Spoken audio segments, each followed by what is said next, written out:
O Feliz News começa agora com os principais destaques do dia.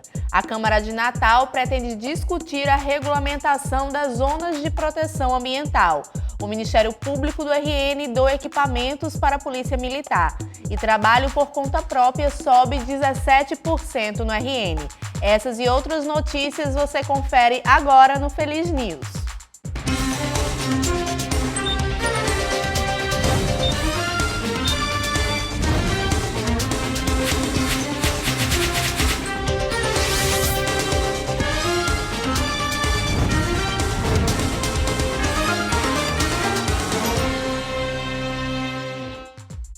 A Câmara Municipal de Natal deve iniciar até o início de setembro a discussão em torno da regulamentação das 5 zonas de proteção ambiental.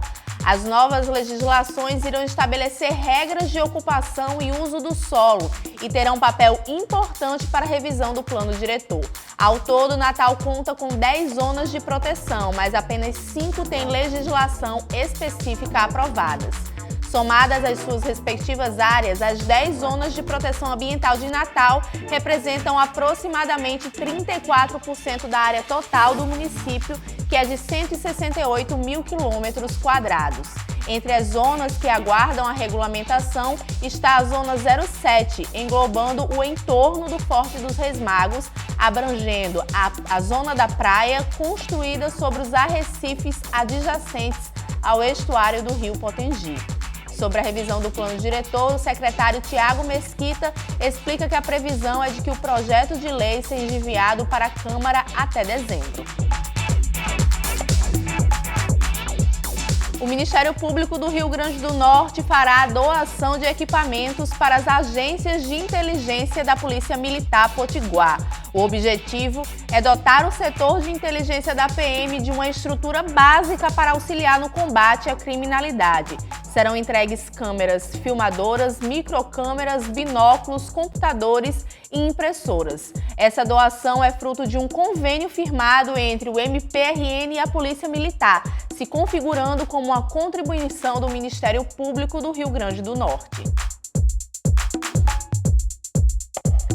Cerca de 726 mil pessoas estão presas no país. Essa é a terceira maior população carcerária do mundo, perdendo apenas para a China e Estados Unidos. Erros na investigação e nos processos indicam que algumas dessas pessoas sejam, na verdade, inocentes. Método de reconhecimento de suspeitos do Brasil é alvo de debate. Confira agora na reportagem. O choro não é mais de tristeza.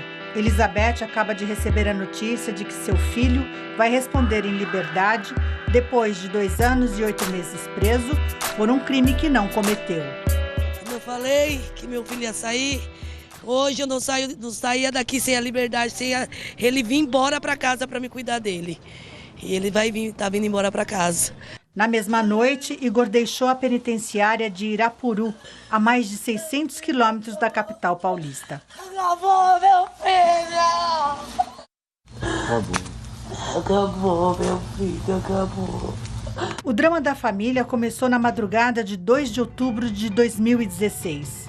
Igor estava numa moto voltando de uma festa no Jardim Corisco, zona norte de São Paulo, acompanhado do amigo e do irmão em outra moto. De um veículo saiu um tiro que atingiu a perna de Igor. Ele foi levado a um hospital da região e saiu preso em flagrante, acusado de roubo e tentativa de latrocínio. O tiro que levou nunca foi investigado. No hospital, e acordei com a algema na mão. Aí a polícia falou pra mim, mas você tá preso? Eu olhei e falei, tô preso? Mas como assim preso? Aí você tá preso? Eu peguei e falei, não, não tô preso não. Não tem como, tentaram me matar, não sei nem quem foi que fizeram isso aí comigo, eu tô preso ainda. Aí eu fiquei com a mente perturbada, né? Eu coloquei dentro de mim, eu não vou cair, eu não vou entrar em depressão e eu vou lutar. Eu falei pra ele, você tá preso, mas a mãe tá na rua. Igor foi acusado de 2 crimes que aconteceram naquela mesma madrugada em Guarulhos, a pelo menos 15 quilômetros de onde foi baleado. Às 4h25 da manhã, 4 pessoas roubaram um veículo na rua Monsenhor Paulo. E às 5h40, na rua Pedro de Toledo, tentaram assaltar um outro motorista. Dessa vez, um policial militar, que atirou 5 vezes contra um dos assaltantes. O vídeo de uma câmera de monitoramento comprova a versão da defesa de Igor. A perícia contratada pela família aponta que às 5h18 ele foi baleado, na zona norte de São Paulo. Em outra moto, seu irmão dá meia volta, o pega no colo e atravessa a rua.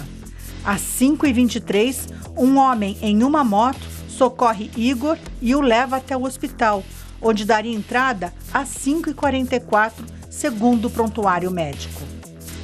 A perícia também analisou o calibre da bala que feriu Igor, que seria .45, maior do que o calibre das balas disparadas pelo policial contra o assaltante, .40. O caso do Igor, nesse sentido, é emblemático, porque a vítima ela foi mostrada unicamente uma foto tirada no WhatsApp, meio distorcida, do Igor numa maca de hospital, sem nenhuma outra alternativa. Então essa carga de indução, ela é brutal. É por isso que esse reconhecimento, embora não intencional, ele é falho. E no caso do Igor está comprovado de todas as maneiras que ele não estava lá. Existe um problema biológico que altera as nossas memórias, mas na medida assim do nosso dia a dia, todas as nossas memórias são editadas. Então, de repente, isso numa situação mais delicada, vamos dizer, de testemunha de alguma coisa, você pode simplesmente aflorar esse estado emocional alterado e a questão dos seus preconceitos, que a gente nem tem consciência de todos eles. Um levantamento feito nos Estados Unidos com inocentes presos mostrou que de cada 10 casos, em 7 houve condenação por erros no reconhecimento de vítimas e testemunhas. Os casos revistos pela Justiça foram relatados pelo Innocence Project, entidade da sociedade civil que atua na prevenção de condenações injustas. Igor é atendido pelo projeto e foi vítima do mesmo erro. Enquanto aguarda o reconhecimento da inocência, ele tenta recomeçar. Primeiro de tudo, só estou aqui para dar atenção para minha avózinha, meu vozinho, né, que já está velhinho. Daqui a pouco, mais para frente, eu vou começar a estudar de novo. Para terminar meus estudos, né? E arrumar um emprego aí. Começar tudo de novo.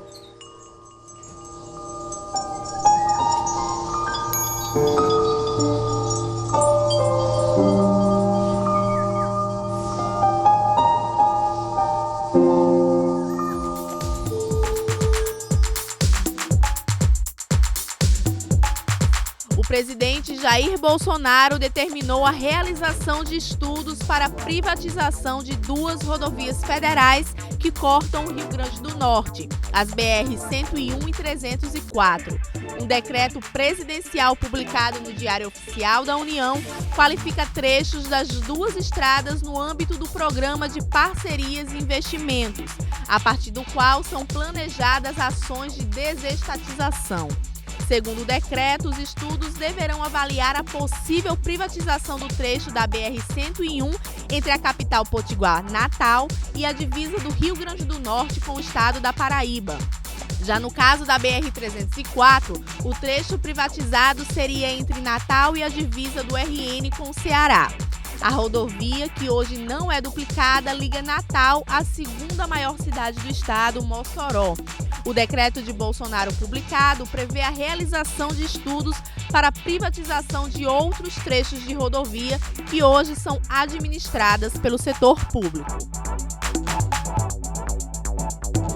O desemprego no país recuou em 10 estados no 2º trimestre deste ano. Por outro lado, cresceu o número de pessoas que estão há mais de 2 anos sem trabalho. Os dados foram divulgados pelo IBGE. Renata trabalha em uma agência de empregos no Rio de Janeiro. Ela explica que o número de vagas, especialmente as temporárias, aumentou. São vagas ligadas como operador da área de logística. A gente percebe um aumento nessa área. Infelizmente, a área de construção civil ainda continua estagnada, mas também a gente começou a perceber uma pequena melhora. A pesquisa do IBGE também investiga o tempo de procura por emprego. No Brasil, 3.300.000 pessoas estão sem trabalho há 2 anos ou mais, o que representa 26,2% dos desocupados. Essa é a maior taxa registrada desde 2012.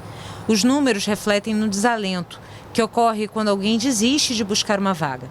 Mais de 4% da força de trabalho está nessa situação. São quase 5 milhões de pessoas, 100 mil a mais do que no trimestre anterior. Outro dado em destaque é a redução da carteira assinada no setor privado, de 75% para 74,3%. Para o economista Marcelo Neri, a melhora no mercado de trabalho depende também de investimentos sociais. É preciso pensar também em políticas mais direcionadas para o mercado de trabalho, ligada a grupos específicos. Políticas educacionais são muito importantes, mas todas elas vão ter impacto a prazo mais longo.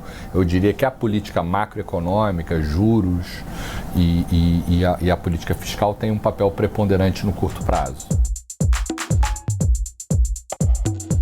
A Noruega suspendeu o repasse de 300 milhões de coroas norueguesas, o equivalente a 133 milhões de reais, para ações contra o desmatamento no Brasil, porque o país considera que o Brasil não está cumprindo o acordo de prevenção da floresta amazônica.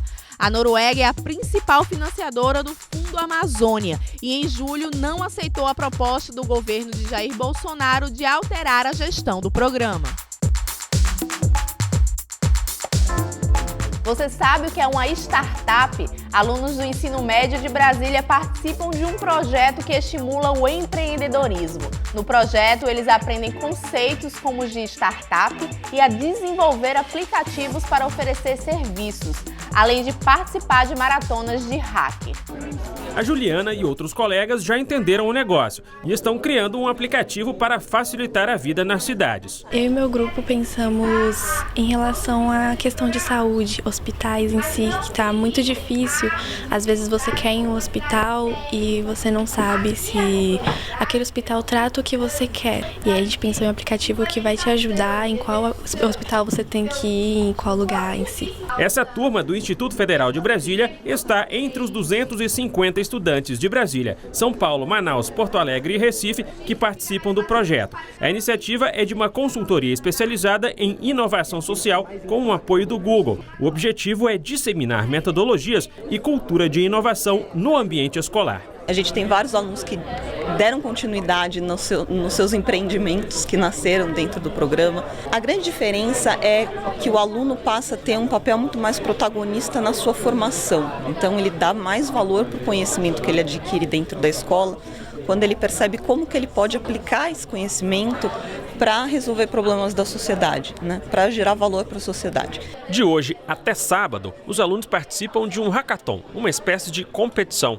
Em cada uma das escolas, o projeto que atingir a pontuação mais alta avança para uma etapa final prevista para novembro no campus do Google, em São Paulo. O grupo vencedor terá apoio do Google para desenvolver o projeto por 3 meses e fará visitas guiadas a centros tecnológicos. A avaliação será feita por especialistas nas áreas de educação, tecnologia e empreendedorismo. Entre as startups finalistas estão aplicativos que ajudam a encontrar rotas mais seguras pela cidade e a descobrir cuidadores de animais abandonados. É muito importante essa experimentação, traz ao aluno uma vivência e muito próxima do que o mundo do trabalho e o mercado profissional exige. Segundo o Senai, profissões ligadas à tecnologia vão crescer nos próximos anos. Por exemplo, as ocupações de pesquisadores de engenharia e tecnologia devem crescer 18% até 2023. O Matheus já está de olho em uma dessas vagas. Eu estou pensando em fazer engenharia da computação,